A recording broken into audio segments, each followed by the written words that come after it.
friends, what I eat in a day recipe video for you today. This is a really good one. Now I gotta say, persimmons, favorite fruit in the world, but they're a little bit difficult to find. So you might not be able to find them right now. They're only available in the winter, only in certain areas too. So if you can't find persimmons, don't worry. Just substitute with any other fruit that you love, okay? And we're using millet, which is an interesting grain that people don't usually use, so I hope you love this one. And before we jump into these recipes real quick, I just want to mention today is an exciting day.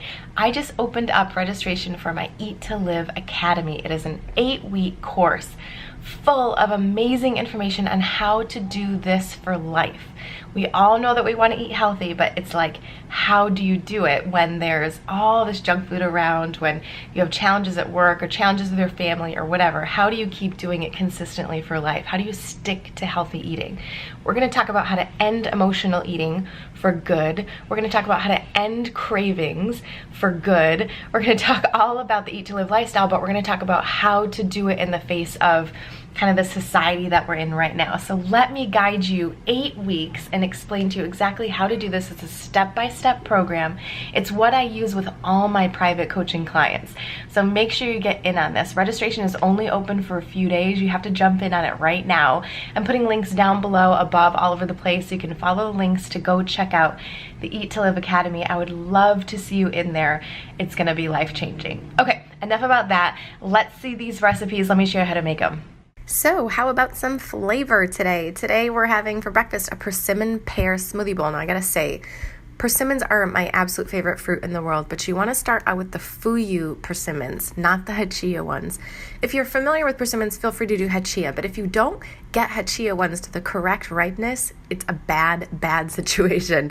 They're very astringent, and you will not like what happens in your mouth if you eat an unripe hachia persimmon. So stick with the fuyu ones for this recipe, okay? And also, it's a great idea to change up the greens that you use in your smoothies. Rotating the types of greens is going to give you different flavors and different nutritional profiles, as well as changing the fruits too. So vary those greens and fruits. You can use 4 to 8 cups of greens for a nutrition-packed start to your day. Today we're using romaine lettuce, white cabbage, and a mixture of baby chard, kale, and spinach. You can do this if you want. If you only have certain things on hand, don't worry about this, but make sure you at least get those raw cruciferous vegetables in there as well. A secret to keeping smoothies interesting is to vary the fruit used too. So today we're going to use those fuyu persimmons, a pear, and a frozen banana with some warming cinnamon spice as well. And the fruits are so sweet, you can really put in the greens, trust me, and then you'll still enjoy your smoothie. So we peeled the 2 persimmons, rough chopped them.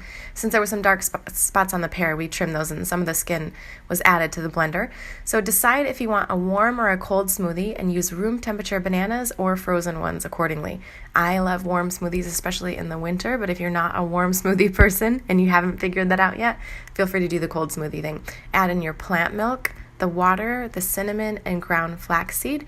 Blend it up and get that real smooth and enjoy. So lunch is a simple salad today. We're going to use spinach, but you can use whatever kind of greens you have. We'll make the dressing first. Inspiration for this recipe comes from Dr. Fuhrman's End of Dieting book. And the secret to supreme flavor here is toasting those sesame seeds. So we're going to use unhulled sesame seeds, which might taste a little bit bitter to you. They have more nutrition because they have more of the actual seed intact, but feel free to use white hulled sesame seeds if you prefer. To toast the seeds, we use a dry skillet and medium-high heat. Stirring is needed, but don't walk away. It's a quick process. Just cook them until they're golden brown. It takes 2 to 3 minutes at most, and it happens quick, okay? Set aside 1 tablespoon of the sesame seeds for topping the salad. Put 2 tablespoons of them in your blender.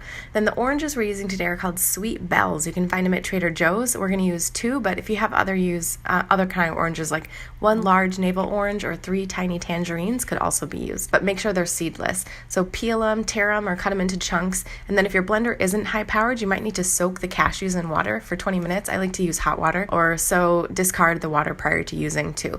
So measure 2 tablespoons of Dr. Fuhrman's pear vinegar or any other kind of fruity 4 to 5% acidity vinegar into the blender container and blend that up. Now we are ready to assemble the salad. So we're going to use our favorite 2-quart Corelle serving bowl. This is our actual eating bowl.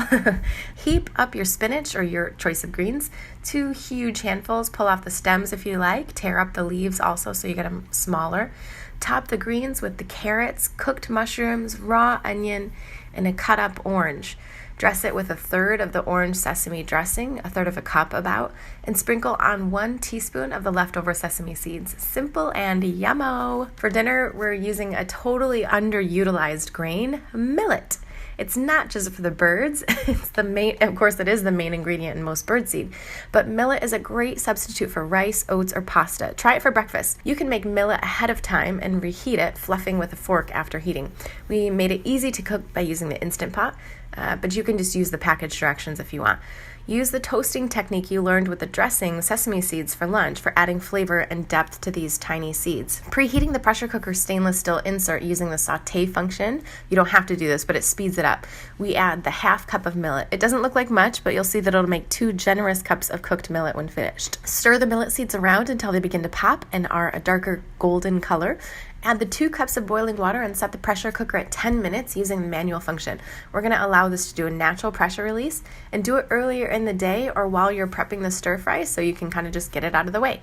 So now we're going to use the Vidalia cutter to prep the onions and squash. I use this in my own kitchen. Nancy's showing it in her kitchen here, but I love this cutter actually, but you have to get the name brand one. I tried one before and I just ruined it, but I love this Vidalia one. This cutter makes veggie cutting fast, easy, and uniform in size. Stir fries are so versatile and you can use any vegetable you have on hand actually. So today we're using onion, delicata squash, sugar snap peas, and broccoli. Feel free to sub out whatever you have. The onions are cut on the smallest cube size. They cut easily and it saves tears. It's just a little bit faster. The delicata squash is one you can totally eat the outer skin of, so you don't have to peel it. You would lose way too much of the flesh trying to peel it anyways, as you can see.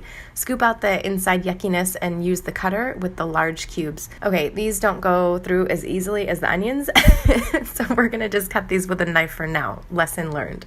All right, the cutter is all cleaned up, and if we put the squash on its side, the cutter easily slices through the rind and flesh at the same time. Whew! Now it's easy peasy. Finish that up and off to the stove to stir up the veggies. Medium heat, add a tablespoon of water every once in a while to keep things from sticking. You don't need to use any oil, and of course we don't on this lifestyle anyhow. So while the veggies are cooking, whirl up the sauce using the stick blender this time. If you don't have a stick blender, just use your regular blender. Since the amount of sauce is less than 1/2 cup, it's the easiest way to make it using this blender. But if you had like a small capacity blender or food processor, or double or triple the recipe so you can get it done in a regular Vitamix. Place the teaspoon of low sodium mustard, the miso, the soy sauce, the rice wine vinegar, 2 dates. And for the dates, if your dates are hard and difficult to blend, you can soak them in 1/2 cup of hot water for 20 minutes, or you can microwave them in a tablespoon of water for 20 seconds. Add the water along with the dates and blend until smooth. We'll be dolloping 1.5 tablespoons over the finished stir fry in millet. No need to heat the sauce though, but you could microwave it if you wanted. Veggies are now cooked through and ready to assemble. The millet is finished, the pressure has released, and here is the result. We made a little over 2 cups of millet. This is 3 to 4 servings, nice and fluffy. Note that if you refrigerate millet and need to reheat it, you're going to need to fluff it with a fork as it kind of compresses down in the fridge. Pile 1/3 of the veggie mixture over your millet and top with the sauce. Enjoy! And did you notice that we haven't had all our G-bombs yet? No berries! So add a cup of blueberries, strawberries, or blackberries, fresh or frozen, after you have your stir fry, and you have a day of superior nutrition and a little dessert. Alternatively, you could throw them in your smoothie bowl, or toss them in your salad, however you want. Just get them in. And this menu of simple nutritarian eating is going to leave you full, satiated, and you will have leftovers. Okay, I hope you love these recipes. Let me know down below in the comments. Do you ever cook with millet? Have you used it before? Do you like persimmons? We introduced a couple new things to you this time. I love doing this. Feel free to substitute if you can't track these things down or you don't like them or whatever. Let me know what you think down in the comments below though. Also, of course, the Eat to Live Academy is open right now for registration. It's only going to be open for a few days, so make sure you get in on it. Links below and above. Sorry, if you didn't get in, there's also a link for the wait list, so you can make sure you can get in the next time we open it up.